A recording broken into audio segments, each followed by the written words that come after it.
Hey there, welcome back to my channel. Thank you for 100 subscribers. The numbers keeps me motivated to make much more videos like this for you. I hope you really like my content and don't forget to press the subscribe button so that I am more motivated to make videos like this. Anyhow, let's get back to the video. Today we'll learn about a very interesting topic of the laws of UX design. You are a new one or you are a seasoned designer, doesn't matter. Knowing these laws of principles will help your design process or your designing product makes much more seamless and give a best experience possible. We'll learn about this in video. Stay tuned. Firstly, what is UX design principles? These are certain set of principles or psychological facts what people have been using to create or culture best user experiences and understand human behavior in a psychological manner to introduce some best experience possible laws. There are certain rules we follow, there are certain fundamentals that this guidelines help us to achieve in a best experience possible. Number one is the law of simplicity. Less is more sometimes. If you keep it simple, if you keep it easy for the user, it makes much more sense. First thing is to understand the necessity of that feature or to have that thing. If it is not that much necessary, don't give it to the user. Let it be rich, very simple and very rich in case of how the user experiences the product. The next is Fitts law. The time to occur a target is a function of the distance to the size of the target. Basically, it means the more the size of the target is smaller, it takes much more time for the users to go and perform that action. If you make the actionables much more bigger, the users will take representatively much more less time to go and take that action. The next is Hick's law. The more the options you give to the user, the time taken by the user to perform those decisions are longer. Try to keep much more minimal options where they can perform their whole activity within that application or a product and make that user journey for them in a much more concise manner. This will help you create better experiences with minimal efforts and you're not taking that much of a bandwidth of a user. The next is Miller's law.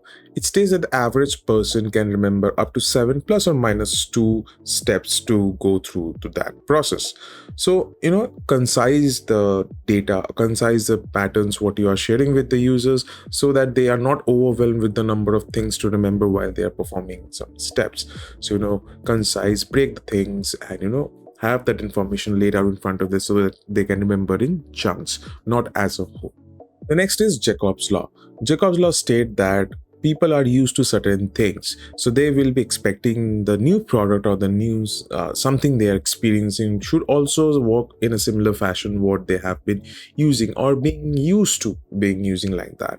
So using those principles will help you to make some products which is reminiscent or similar to the experience what they have been using in a day-to-day basis, which will help you make or case your product design process or the way you are thinking that to showcase your product much more effective. The next is one Restorff Effect.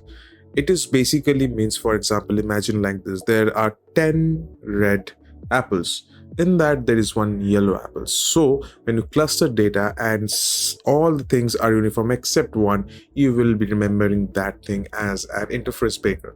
So that will help you to highlight some of the things when you are coagulating multiple datas or multiple structures of the design into one and making one unique so that the users can go directly towards it and understand the importance of that feature.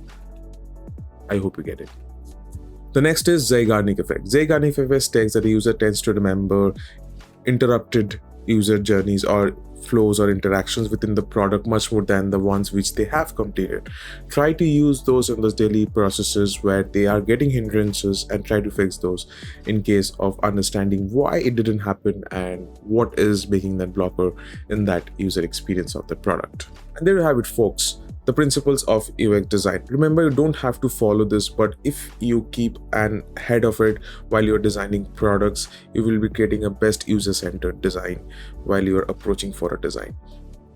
Understanding and mastering these principles will help you to make effective and very good usable products and make you as well as a very effective designer. I hope you like this video. If you really don't like to hit the subscribe button, don't forget to give a like and also please share a comment or any questions. I'll quickly answer that in the comment section. Happy designing.